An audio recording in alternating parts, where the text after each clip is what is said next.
ēterā, un esam jau, un mums ir ēters ar Rolandu Lagovsku šodien, radošuma telpā.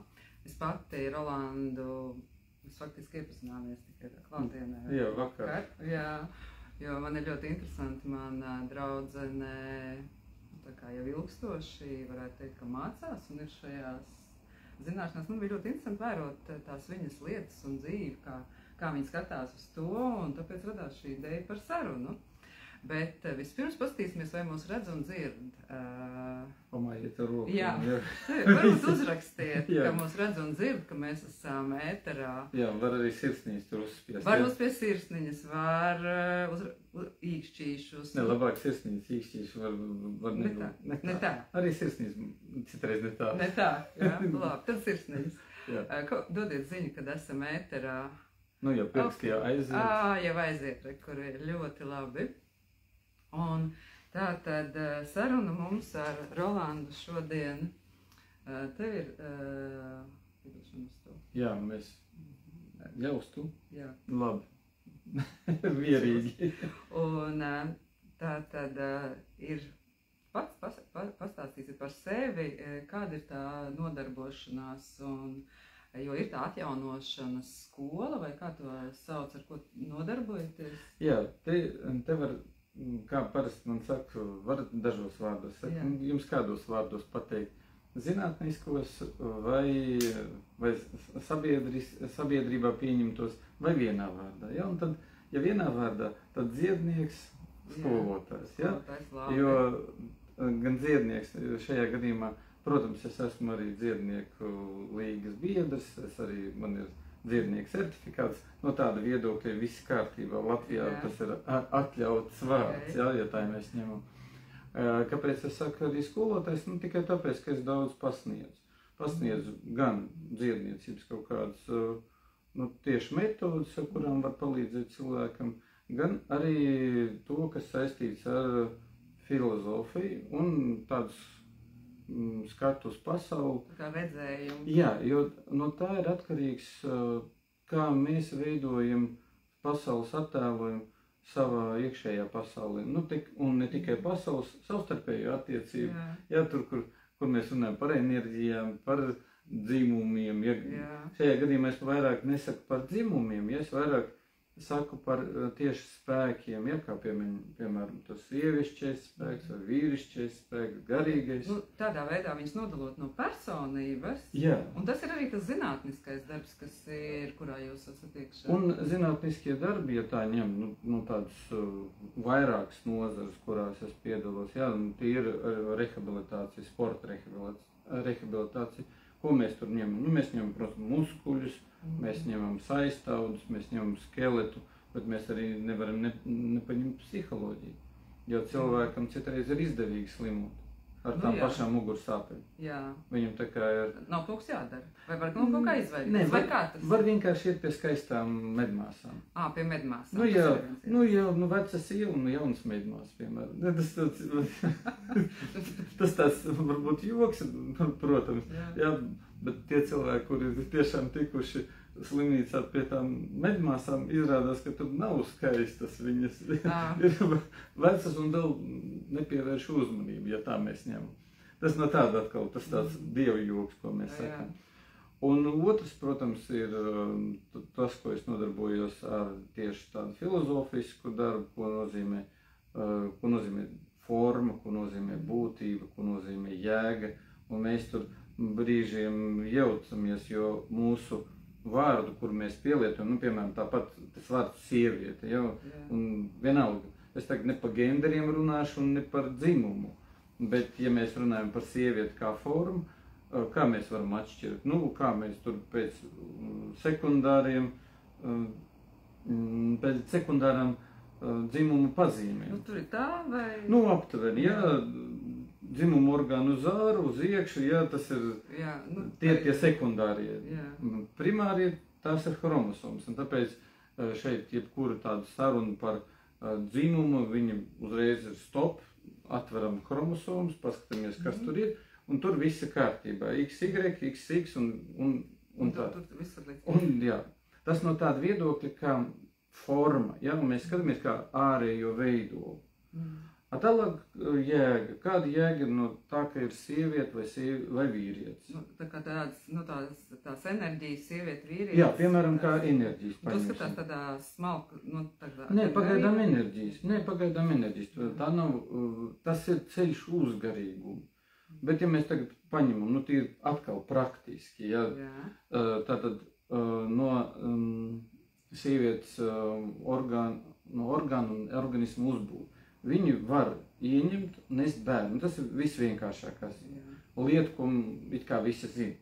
Bet to, ko varbūt visi nezina, tas, ka smadzeņu tieši darbība, pateicoties tieši sievišķo hormonu tādai buķetei, viņi skatās ļoti labi uz daudzām lietām, kā piemēram, es esmu apģērbies, kādas man ir pogas, detaļas. Kas ir ļoti svarīgi, ja mēs tā skatāmies no dzīves viedokļa, jo mēs ejam uz mežu sēņot. Un vīrietis aiziet un tur sēnes atrod tur kilometriem nostaigā un viņš tāds varonis. Tā sieviete pat tās pļaviņā atrod tās pašas sēnes. Un šajā gadījumā, kas vīrietim kaut kur tālu jāiet, sieviete var tepat tās to visu izdarīt. Tas ir tas spēcīgais moments, kas atkal fizioloģiski ir sieviete, un tāpēc sieviete to, ko sauc apdraud dzīvībai, smalkumus tādus, viņi ļoti labi redz. Tas ir ielikts gan fizioloģiski, gan ģenētiski, tāpēc, ka XX nav pretrunīgs iekšējs. Jā, gan pa labi, pa kreisi ir X.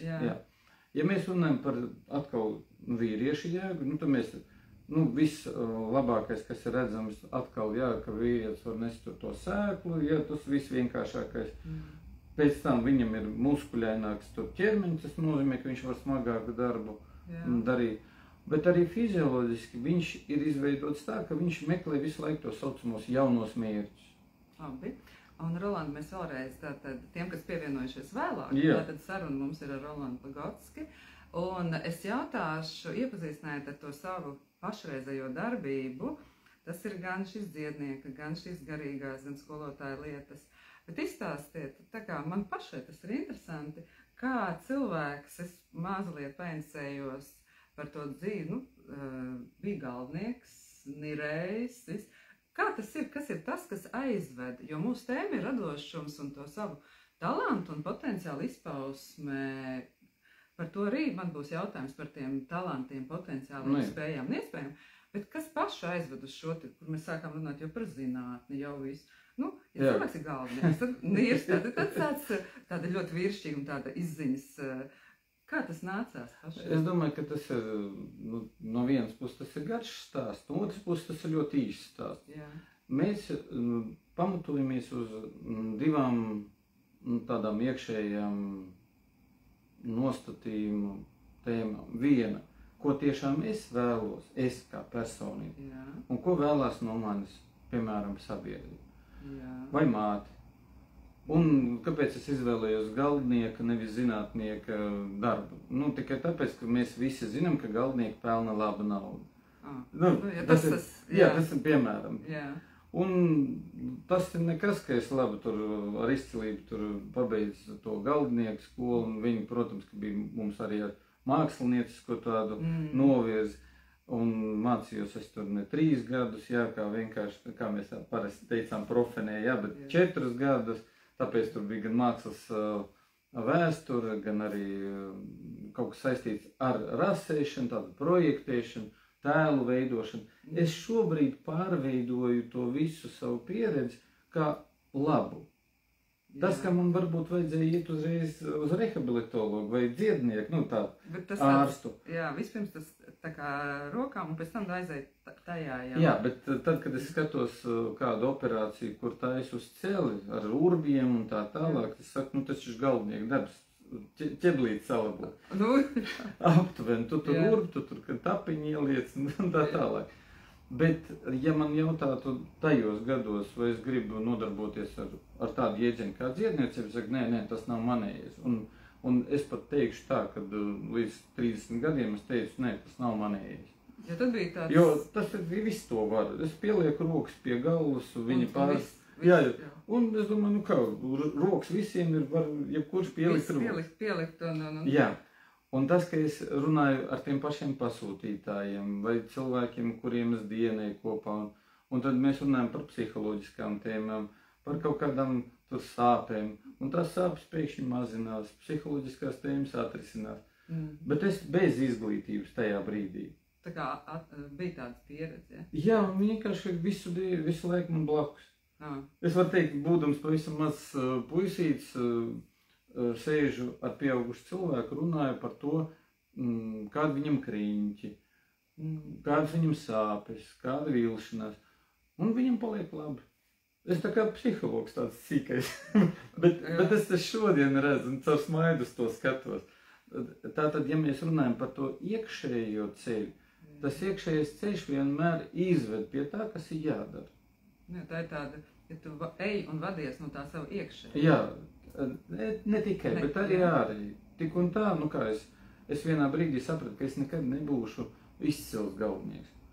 Tikai tāpēc, nu, ka es pēkšņi to sapratu. Jā, jo man nav tāda iekšējās gandarījums, no tā tik liels, kā varētu būt.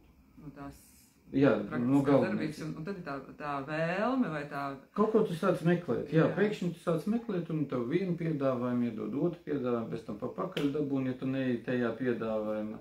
Jā. Un to mēs saucam par karmu, kur tev tā pieregulē. Viņi saka, varbūt nevajag varbūt tajā ceļā.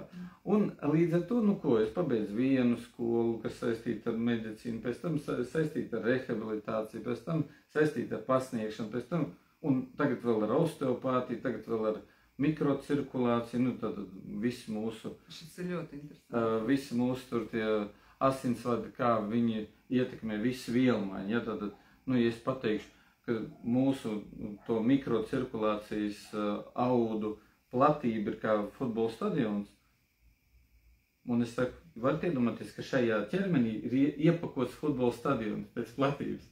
Nu, un tas ir tikai mikrocirkulācija. Jo tad vēl ir fascijas, tad vēl ir viss. Un vēl ir pamatasinsvadi. Jā, tātad, nervi vēl ir. Un vēl nervi, un vēl ir orgāni, kur gribējas. Un orgāni, jā. Un vēl muskuļi. Un tā tālāk, un vēl šķīdrumi. Un tas viss kopā veido tādu pēkšņi saprot, ka ir organisms, nu tagad paņemsim kā modeli, kurā viss ir ielikts iekšā.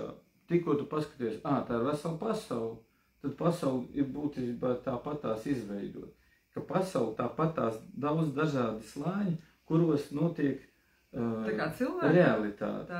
Cilvēkā ir savas, un tā ir ārējā pasaule. Un tas pats, nevis pēc formas, tas, ko es teicu no filozofijas viedokļa, bet pēc uzbūves principiem. Nu kā, mums ir barības vielas, ja mēs neņemam pagaidām ēdienu, bet mēs ņemam gaisu un ūdeni, bez kur mēs tiešām tur ilgi nevarēsim, bez gaisa vispār nevarēsim, bez ūdens tomēr mazliet ilgāk, bet tāpat tās būs saindēšanās. Tad bez kā mēs nevaram, ja mēs runājam pasaulē, tieši pasaulē, un no primitīva tāda viedokļa, mēs nevaram bez matērijas, un tad bez tā, ko mēs te taustam. Nu jā, bez krēslas, sēdi vai telefons, pa kur runā. Bez šitiem materiāliem mēs nevarētu pateikt čau nevarētu visiem. Vairāk tur cilvēkiem. Un no tāda viedokļa mēs saprotam, ka ir tas pamats, kas ir tāds blīvs, ko mēs saprotam, tad jaunais, kas ir ar to gaisu saistīts, bez kā tad mēs vispār elpot nevaram, bez kā mēs dzīvot nevaram. Un tas ir tas radošums. Tas ir tas radošums, un tās ir tās enerģijas, kas ir... Tas ir vēl smalkāk. Tas ir tas, ko rada radošums. Labi. Un to, ko mēs saucam par gandarījumu, tas, kas mūsu atkal smadzenēs ir ielikts, ja mums būtu tāda, teiksim, tēma būtu, pieņemsim, smadzeņu darbība, tēma būtu asinsrītes darbība, tēma būtu tur... Cik ēteri vēl var? Jā, nē. Es teikšu tā, var 300 stundas mierīgi ieplānot uz priekšu, un vienalga, kura tēma, kas saistīta ar cilvēku organismu, tikai tāpēc, ka man, ja es ņemu sev kā dziednieku, vai kā filozofu, vai kā skolotāju, man noteikti jāzina ne tikai fizioloģija, ne tikai anatomija, bet arī kāda notiek savstarpējā saite starp ārējo pasauli, iekšējo pasauli, un kā cilvēks veido iekšējo pasauli, pēc kādiem principiem, kādu viņš veido, to es gan nepateikšu, jo viņš pats to zina. Viņš pats, tas ir katram, un katrs ir indivīds, un katram tā pasauli tomēr ir savu. Jā, un te ir ļoti vienkāršs piemērs daltoniķis. Viņš neredz sarkano krāsu, tāpēc viņš neredzēs nekad to sievieti sarkanās drēbēs. Jā. Viņi nekad neuzbudinās. Jā. Un nebiedēs. Viņš vienkārši neredz sarkano krāsu. Un ja jūs viņam pastāstat, ka sarkanā krāsa ir atšķirīga no zilās un zaļās, tās krāsas, kuras viņš redz. Jā. Tad viņš teiks, nu tas nav zilais, nav zaļais, bet kāds tas ir. Kāds tas ir, jā. Viņš nevarēs to redzēt. Tāpēc viņa iekšējā pasaulē, nu tā esošajā eksistencē, viņš nevarēs to sarkano krāsu ieraudzīt. Jā, gluži tāpatās kā cilvēki neredzīgie kopš dzimšanas, viņi nezina, ko nozīmē gaisma, ārējā gaisma. Ko nozīmē iekšējā gaisma, viņi zina. Jā. Viņiem tomēr ir tā iekšējā redze. Jā, un tas ir pārbaudīts. Protams, tie ir tādi diezgan nopietni un ilgi eksperimenti, kuri tur 20, 30 gadus ilgst, jo visu apkārtējo pasauli ir jāpastāsta caur vārdiem tam neredzīgajam. Jā, lai var vizualizēt. Jā, lai viņš var sabūvēt kaut kā savā galvā, un tad viņš sāk telpiski arī redzēt, bet bez acīm. Jā. Un tad, ja mēs ejam pie radošuma, kas ir mūsu tēma, kas ir tāds, apvienojot šo te visu, gan iekšējo, gan ārējo, gan tur, kur redz, gan neredz, gan tur, kur vizualizē un rodās tēli. Bet... Un kas tas ir? Tas ir mūsu potenciāli, spējas, mūsu iespējas, kā tas ir un kā tas izpaužās, un pieredze vēl. Kā tas ir? Kā skaidroja? Ja mēs runājam tagad par radošumu kā vienkāršu jēdzienu, vienkārši pagaidām jēdziens, tātad šis radošums mums visiem ir. A priori. Vienkārši visiem. Jā, visiem ir.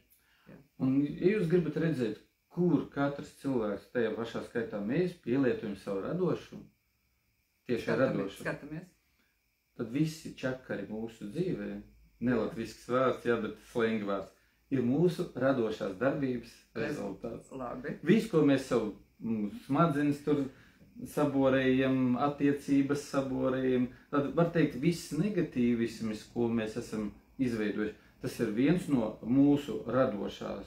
Vienas radošās izpausmes. Jā. Mēs esam ļoti radoši bieži vien. Kāpēc mājas darbu neizpildīja? Jā, reku radošums ieslēdzas. Jā? Tā, kur nauda? Jā, direktors nedeva šodien. Jā, nebija, un vispār par mašīnai tā. Un atkal ieslēdzas. Atkal ieslēdzas radošums. Jā, lai izlīferētu. Jā, piemēram. Tagad tam pašam bērnam mēs liekam mājas darbu pildīt. Un saka, tas ir tavs radošais darbs. Jā. Bet tas tiešām bērna radošais darbs. Tur viņš uzstrādā savu radošumu, jo tālāk, ja mēs runājam... Jo viņš nezina no sākuma, un tad iet iekšā nezināmajā. Viņš to informāciju, kas pie viņa atnāk, vienalga, vai tā ir rakstīšana, glītrakstīšana, vai tā ir skaitīšana, vai tā ir dabas zināšanas, viņš sākumā neprot ar to miedarboties. Var teikt, zinātniski neironi un muskuļi nav savstarpēji vienojušies. Par šo. Jā. Tagad viņš ir vienojas, tagad viņš ir zinošs. Tagad viņš ir interesants. Jā. Piemēram, sievietes, jaunas meitenes jautā, kas ir dzīvē galvenais, saka, klausies, vajag vairāk zināt, tad ar tevi varēs runāt. Bet, ja tu negribi vairāk zināt, vienkārši kop ķermeni. Jā, kop ķermenis. Jā, kamēr jauns, tikmēr var pārdot. Tikmēr var pārdot. Jā. Tas nepatīk sievietē. Jā, es piekrītu tikai tāpēc, ja mēs runājam tagad atkal par vīriešiem, nevis tādā primitīvā ziņā, bet tomēr tāda radošuma viedokļa. Viņam vajadzīga vienmēr radoša sieviete blakus. Gan kas zina, gan kas prot ne tikai klusēt, bet arī prot pateikt. Jā, kāpēc? Tāpēc, ka, jā, tu esi tur vienīgais izcilais, cik tas ir interesanti. Sēdi savā tūlītē, izcilais vienīgais ar podu runā. Jā, tā ņem. Tāpēc radošums no negatīvā viedokļa. Tas ir kā mēs mēģinam izvairīties no tā, kas mums ir jādara. Un to, ko mums dzīve piedāvā, vai mums, ko mēs paši gribam, vai ko dzīve piedāvā, vai kā teicāt, arī karma mūs tā kā... Jā, karma pēc tam pieregulē. Jā. Tas ir tad, kad cilvēks rok citam radoši bedri, viņš tajā bedrē pēc tam arī iekļūst. Un tam, kam viņš to racis, tas arī viņu velk no tās bedres. Jā, bija viens tāds gadījums, kad es pieparkoju mašīnu pie mājas, kur saimniece man atļauja pieparkot. Tur šīs mājas saimniec dēls pikts par to, ka tur kaut kādas mašīnas visu laiku liek. Paņēma, izskrūvēja man no riepām tur tos,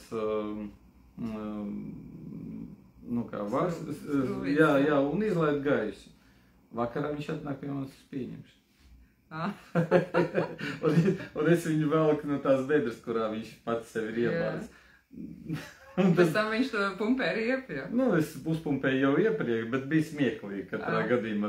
Tas kā dzīve uzreiz parāda, burtiski tajā pašā vakarā. Jā, bet ja mēs tagad runājam par radošumu, to, kas ir pozitīvais, tad šeit pamatā jābūt ļoti labām zināšanām. Pirmais, šo zināšanu pielietošanai, tas nozīmē jābūt prasmē. Un trešais, tieši šajā nozarē, jābūt talantam. Tas ir jebkādā nozarē. Jebkurā.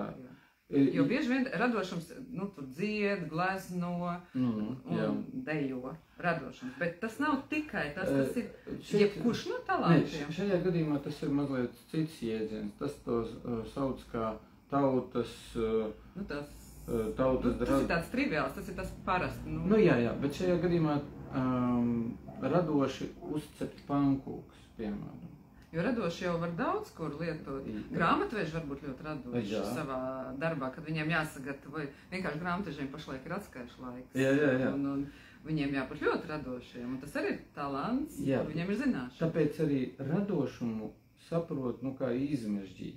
Pieņemsim, atkal dziedāt, dejot un šauri. Bet tai pašā laikā es pajautāšu, tas pats Pavaroti ir radošs cilvēks, noteikti. Un viņš sāk ļoti vienkārši ņemt no šīs nots uz šīs, 2 oktāvas vienkārši palikties vienā brīdī. Vienkārši 20 gadus pastrādā un tev ir. Jā, tāpēc viņa radošums sākas tad, kad viņš ir ieguldījis to milzīgu lielo darbu mūzikas zināšanās. 20 gadi treniņš un tā tālāk. Tāpēc arī, kad mēs runājam par to patiešo radošumu, pamatā vienmēr ir labas zināšanas par to, ko tu dari. Otrs prasme, jo tu to dari ne pirmo reizi, kā treniņš. Un trešais, ka tu vari tagad brīvi ar to arī darboties. Tu vari pieļaut kaut ko tādu, ko tu neesi pieļāvusi iepriekš. Un darījis tādu publiski, vai rādījis citiem, vai pat nē?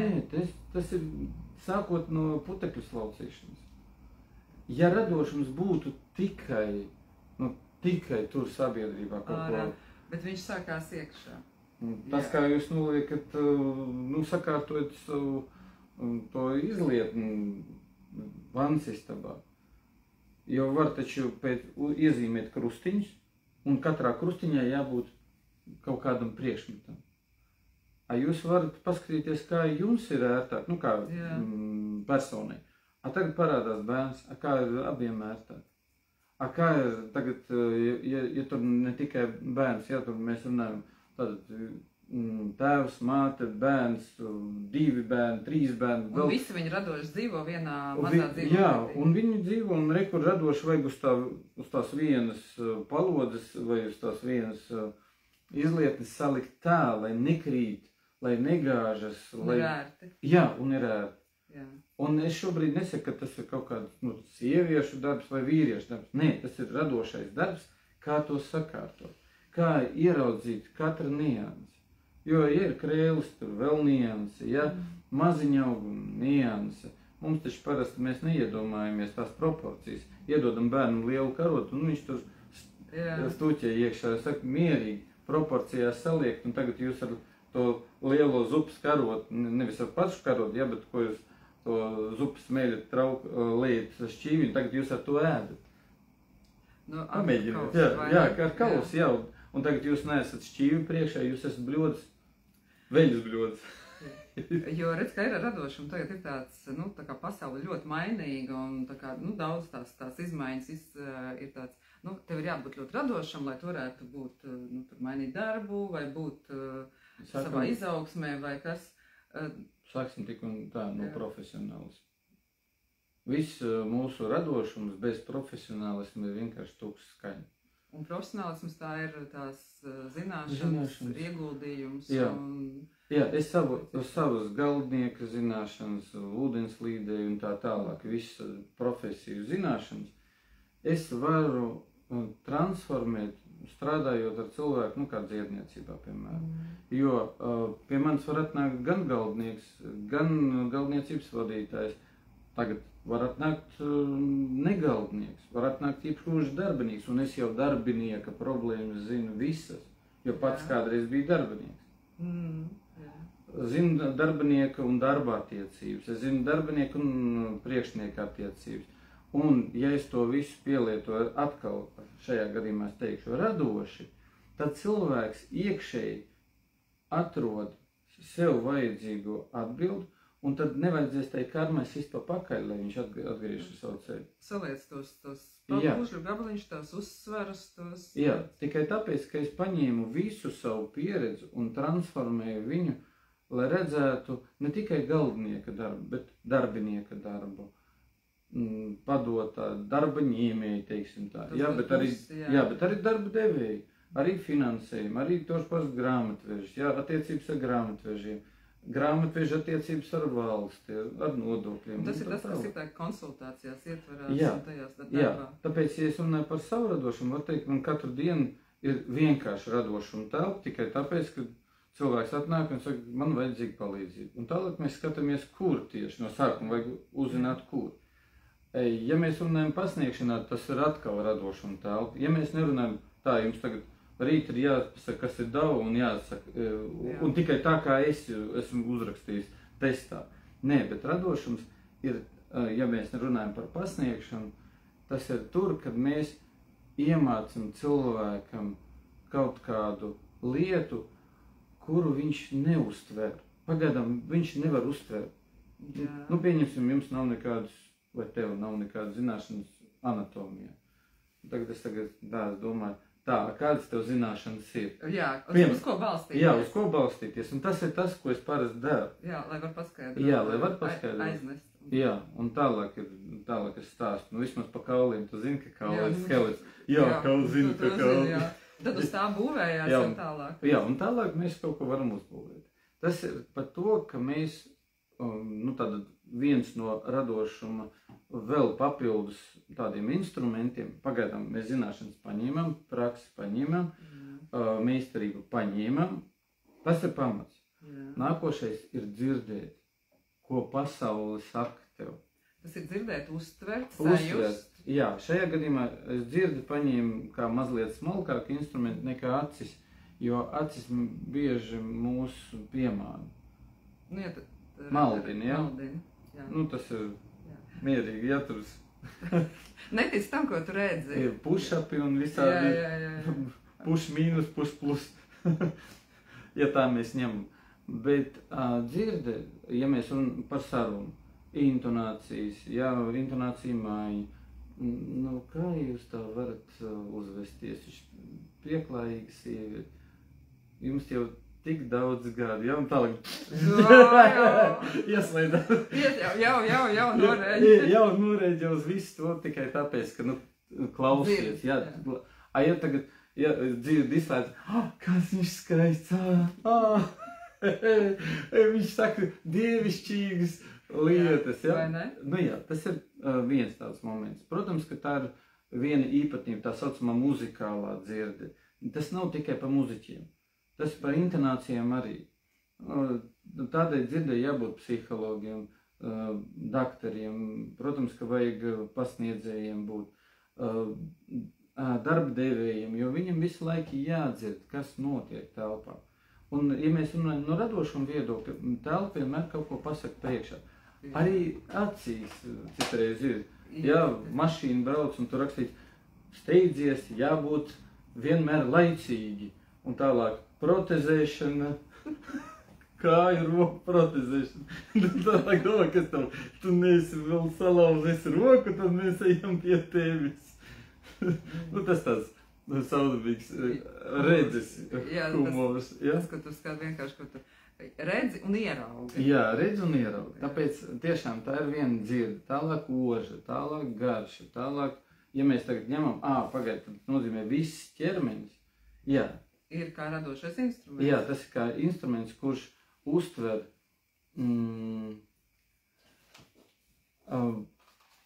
tas ir instruments, kas var uztvert un ieraudzīt tieši to, caur ko tālāk attīstīt. Tāpēc radošums ir tas, kas ļauj no esošā pacelties augstāk.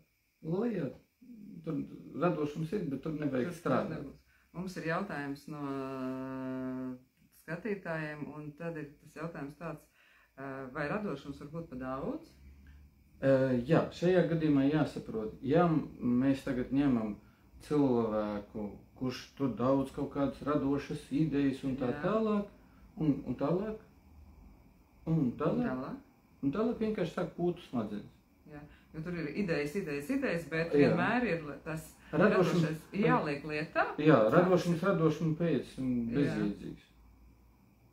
Jo ir cilvēki, kuriem ir daudz idejas, viņš ir tur. Tas nozīmē, ka viņiem nav. Jā. Nav. Nav kas? Ideja. Paņem to vienu ideju un īsteno. Jo tad ir, ja ir ideja, tad viņu īsteno un tad izpaužās radošums. Jā, tad izpaužās. Jo to vien, ka tur ir ideja un kāds viņu nodefinējas, tas jau nav radošums, jo tai idejai ir jāīstenojas, lai būtu radošums realizēts. Es ar tādu piemēru, Menģerējus ieraudzīju savu tabulu sapnī. Jā. Es redzētu to tabulu sapnī, tas gulētu tālāk.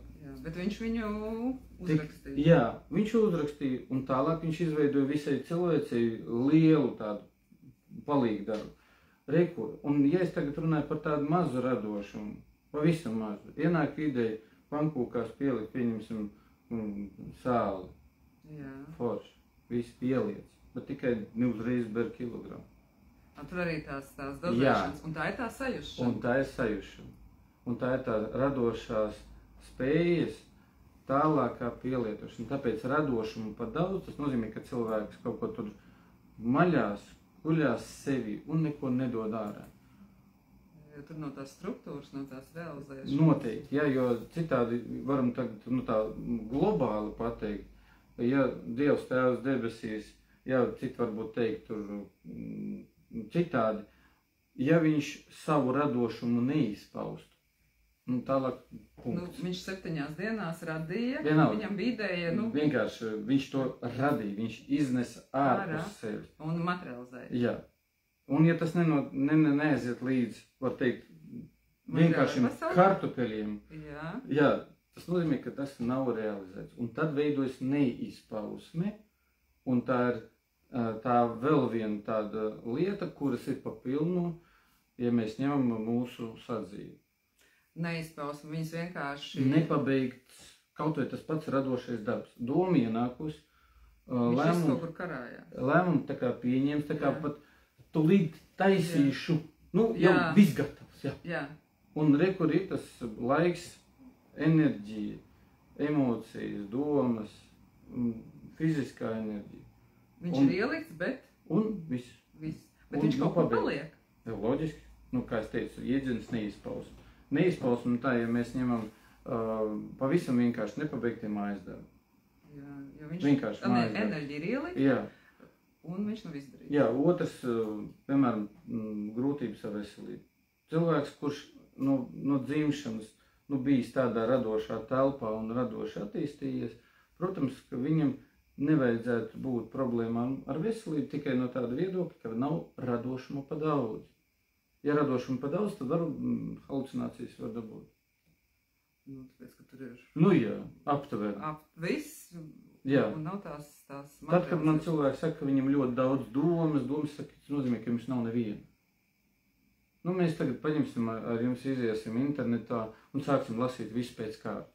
Mums smadzenes tagad dūs no informācijas. Tas nozīmē, ka nav nevienas domas. Bet kaut kāds informācijas plūsma tur milzīgi. Mega, jā. Jā, tāpēc ar radošumu vajag uzmanīgi, gluži tāpat tagad teiksim radošumu, izpausmes enerģiju, fizisko enerģiju, emocionālo, un redz, es paņemu tagad gandrīz vai visu, nu tā ļoti īsi, visam vajadzīgs savs mērs. Ja mēs neesam samērīgi nekur, nu tad tālāk vai nu rīšana, vai nu sišana, vai nu pretenzijas, vai agresija, nu tā tālāk. Jo tas ir tas spēks, un tas mans jautājums, kur mēs varbūt virzamies tālāk, vai vēl kaut kas būs radošums šoreiz, jo tas mans jautājums tālāk ir par spēku un par radošumu spēku un par sievietes spēku, jo mums ir skatītājs sievietes viendaļa, un man ļoti interesanti būtu, ja varētu arī šo sievietes spēku.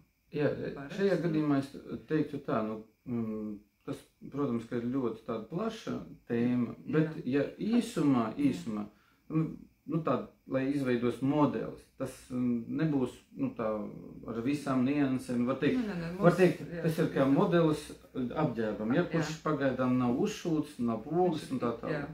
Tad vēl vilkt tu to nevar, bet iedomāties tu var.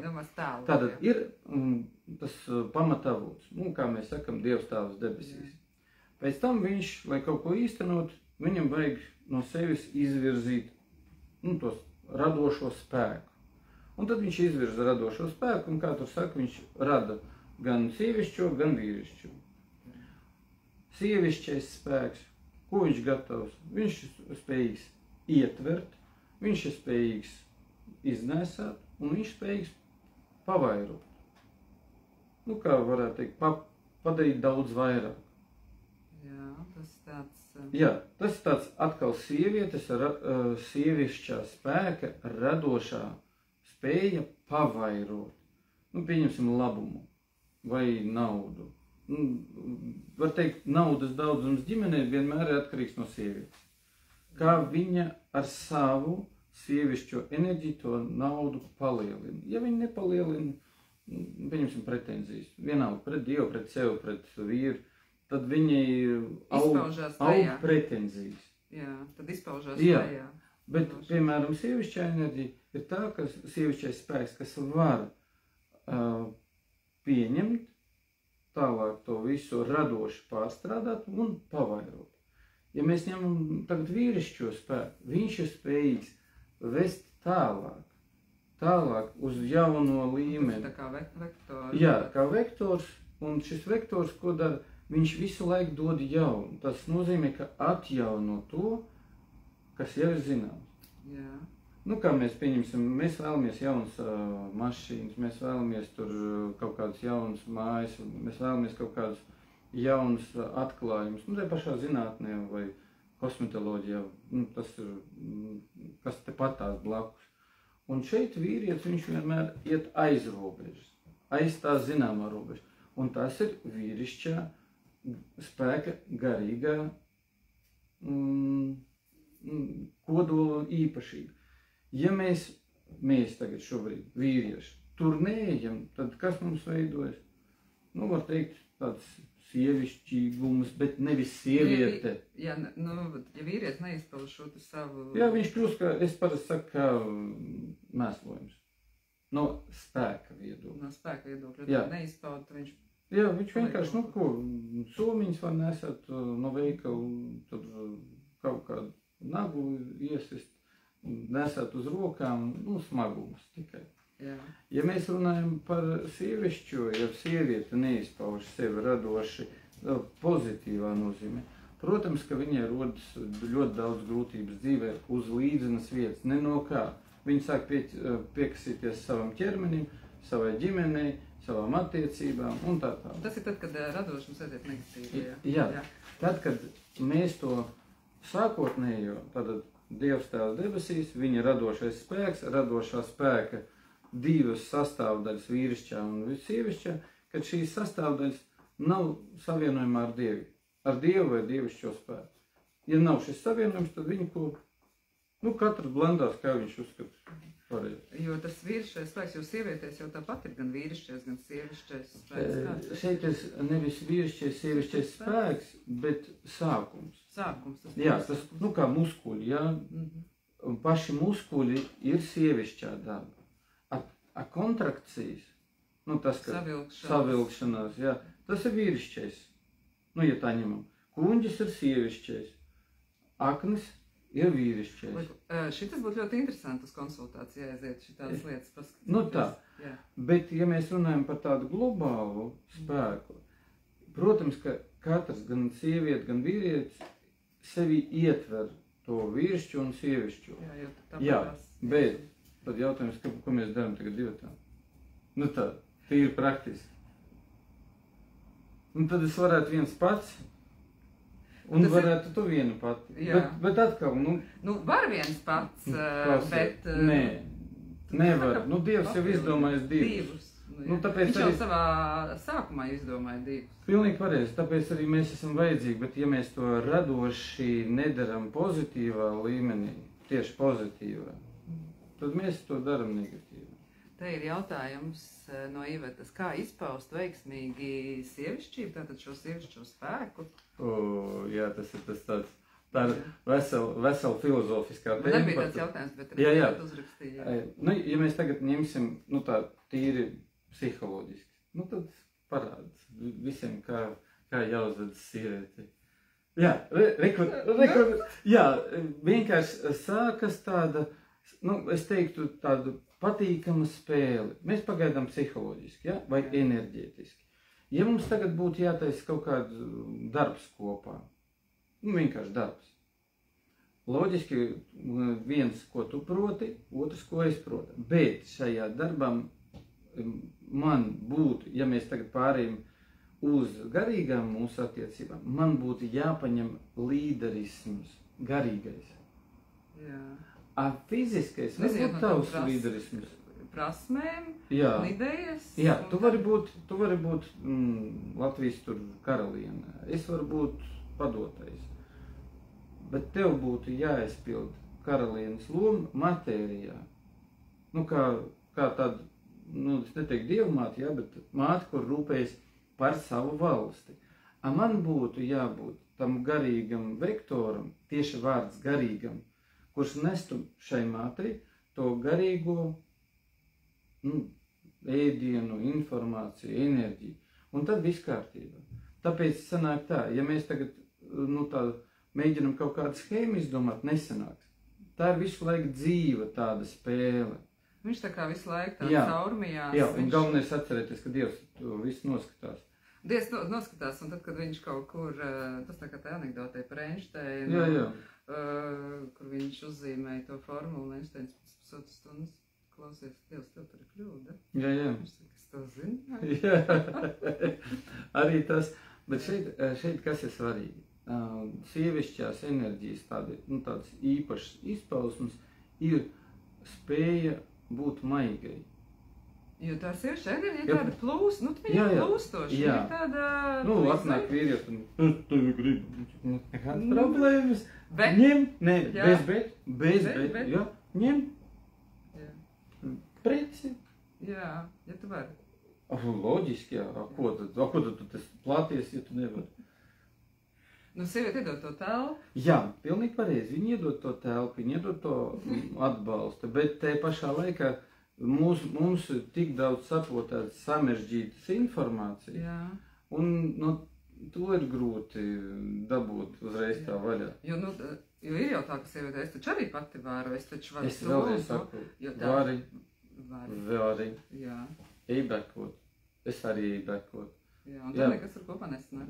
Kopā nesanāk tikai tāpēc, ka viens saka, es varu bez viņas, otrs saka, es varu bez viņa. Es vēlreiz atgriežos. Dievs Tēvs debesīs, radošais spēks, divi radošie spēki, sievišķais, vīrišķais, viss. Un šiem diviem jāvienojas, nu, es teikšu, Dievu vārdā. Un ja viņi vienojās, tad viss kārtībā. Un ja nevienojās? Tālāk, kas kuram smadzenes sakārtos. Protams, ka sieviete uzreiz. Tāpēc, ka sieviete ir sakārtota. Nē, tāpēc, ka viņi prot smadzenes čekarēt labāk. Nē, viss kārtībā. Viņi iznes tikai neienes atpakaļ. Jā, viņi iznes ļoti veiksmīgi. Šajā gadījumā kas ir svarīgi? Nevis skatīties uz problēmu, šausmas, bet skatīties caur humoru. Jo, ja es skatītos caur problēmu, es nevarētu nevienu cilvēku konsultēt. Un, ja personības līmenī, ja tu esi, tad arī tur parādās kaut kādas lietas. Jā. Un tikko mēs sakam, kā es pati, tas skan bez Dieva, vai tomēr es pati ar Dievu. Redz, jā. Arī atšķirība. Jā, un es pati bez Dieva, kur mēs varam paskatīties uz visiem kreņķiem. Es pati ar Dievu, tu neesi pati tad. Jo Dievs tev nesa uz rokām, vai Dievs par tevi. Šajā gadījumā es runāju par visiem. Jā, tas ir kā sevi nosvērt no visiem, vai būt kopā ar visiem. Jā, sievišķais, vīrišķais un to, kā realizēt mērķus un izpaust. Jā. Vēl viens tāds jautājums, mums jau ir 45 minūtes, drīz jau tā kā... Man jau pat jāskrien uz konsultāciju. Uz konsultāciju? Jā. Okay.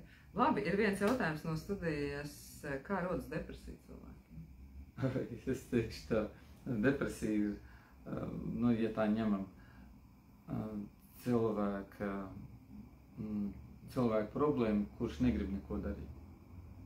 Jā. Tas ir viens. Un tas, ko nozīmē negrib neko darīt? Viņam daudz zināšanas, piemēram, spējas, bet viņš negrib iet tur, kur viņam jāiet. Nu, viņš negrib iet to savu ceļu, vai negrib iet tur, kur vienkārši negrib iet tur, kur viņam jāiet. Un tāpēc depresija ļoti labi tiek ārstēta ar kariem, ar badu, ar lauksaimniecības darbiem. Ar fizisko? Loģiski. Jo, tad, kad sākas, var teikt, kad mēs esam pa daudz pēduši, mums sākas depresijas. Mēs sākam meklēt kaut kādas vainas tur, kur viņas nav. Pats ir pakaļ un izstrādā.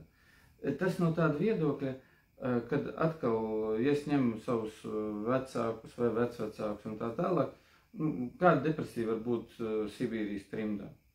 Jā, tur nekādu. Vai ja tu sāks depresiju, tu jau esi nosauts. Tur neatnāks no tundras. Pēckara gadi, kāda depresija var būt? Kara gadi, kāda depresija var būt? Depresija tev nošauja vai tu nomirst un tā tālāk. Tātad, kad mēs esam, tādā sātīgā... Labklājībā ļoti lielā. Labklājībā, bet no spēka viedokļa. Tas nozīmē, ka mēs esam uzkrāmējuši daudz sev kaut kādus labklājības. Un mēs neejam savu ceļu. Loģiski, ka spēks uzsēž virsū, var iedomāties tādu riktīgu pakaļ, kas sēž cilvēkam uz galvas, un tā pakaļ ir viņa paša spēks. Jā. Jo tas spēks varbūt tev kustībā, kur tu dodies, un tas ir kustības spēks, un to spēku nelietīgi izmantot, tad viņš jau nekur nepazūd. Jā, pilnīgi pareizi. Šajā gadījumā, kas ir, iedomājamies to radošo spēku, tas ir zirgs, uz kuru mēs jājam. Jā. Un sākumā tas ir sarežģīti, pēc tam vieglāk, pēc tam tas zirgs tā kā jāiet pats. Ja mēs skatāmies uz depresiju, tad tas zirgs ar savu pakaļ sēž mums uz galvas. Jā. Un mēs domājam, kur ir izēja? Izēja tur, kur tu iegāji.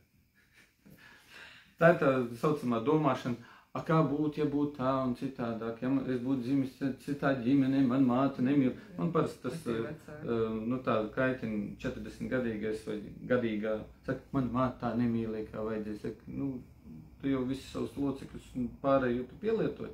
Kaut kā tu tajā brīdī neteici, ka tev nav tāds loceklis vai vēl kaut kas nav tāds, ka tu to nevarēji pielietot. Vai varēji pielietot?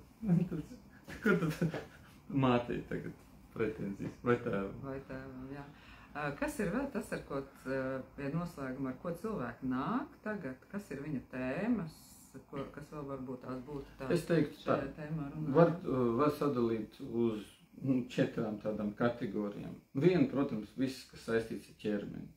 Muguras sāpes, muskuļu sāpes, kuņu sāpes, un var teikt, visas sāpes, kas ir saistīts. Jā, un šeit ir, protams, ka ir medicīna, kura var palīdzēt savā jomā, ir mūsu darbība, ko mēs varam palīdzēt savā jomā. Citreiz šīs jomas vajag salikt kopā. Es citiem cilvēkiem saku, ja sāp galvu, nevienmēr vajag ciest, vajag citreiz izdzert tableti.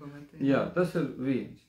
Otrs ir, es teiktu, savstarpējās attiecības. Šajā gadījumā vairāk, protams, ir sievietes, jo no attiecību stāvokļa ļoti atkarīgs sievietes stabilitāte. Un šajā gadījumā es kā vīrietis uzskatu, ka no vīrieša ir tiešām ļoti daudz kas atkarīgs, jo ja viņš neiet savu ceļu, viņš neveido sievietei drošumu. Tas ir otrs tāds. Bet šajā gadījumā attiecības ar sevi un tālāk ar māti, ar tēvu, vīru, sievu, bērniem. Ja, bet ar sevi, ja nav attiecības, tālāk, ko meklēt tur arī. Viss sāks ar attiecībām ar sevi. Jā, bet šajā gadījumā te ir svarīgi caur ko, ja tās attiecības ar sevi tiek sakārtotas. Trešais ir sevis meklējumi. Ja, tad ir talanti, dzīve, un kas saistīts ir gan ar darbu, gan ar izglītību, gan ar naudu, darbību un tā tālāk. Un ceturtais ir, tas ir tas garīgais meklējums. Garīgais tas nozīmē apziņas šajā gadījumā paplašināšanu, jo garīgo ceļu cilvēki iet tikai individuāli, nav nekāda kolektīvie, garīgais pulciņš kolektīvais. Varbūt kaut kāds cits pulciņš kolektīvais, bet ne garīgā. Garīgā vienmēr ir iekšējā cilvēka dzīve, un apziņas paplašināšana, tas ir skatīties uz lietām. Jā, protams, mums ir forma acīm redzama, tālāk mums ir jēga tiem pašiem telefoniem, tas ir kaut kāds mūsu darbarīgs, bet tas prestiža lieta. Un būtība. Un tad, kad cilvēks iet caur to jēgu un būtību, viņš, protams, iet to garīgo. Es varu tikai palīdzēt cilvēkam pavērt vaļā to, kur es varu viņu ielūgt. Ja viņš tur iet, tad tālāk mums ir nākošā saruna. Nākošā saruna jau tāds nākošais. Jā. Labi, Roland, mēs esam apskatījuši dažādas tēmas. Klausītāji joprojām ir šeit. Mēs sakam paldies. Paldies. Jo jau stundu nepārsniegsim. Paldies visiem, kas piedalījās. Lai viņš būs šeit un arī saglabāts. Jā. Paldies, Roland. Bija ļoti interesanti. Pat spēle sanāca. Jā. Paldies. Jā. Paldies.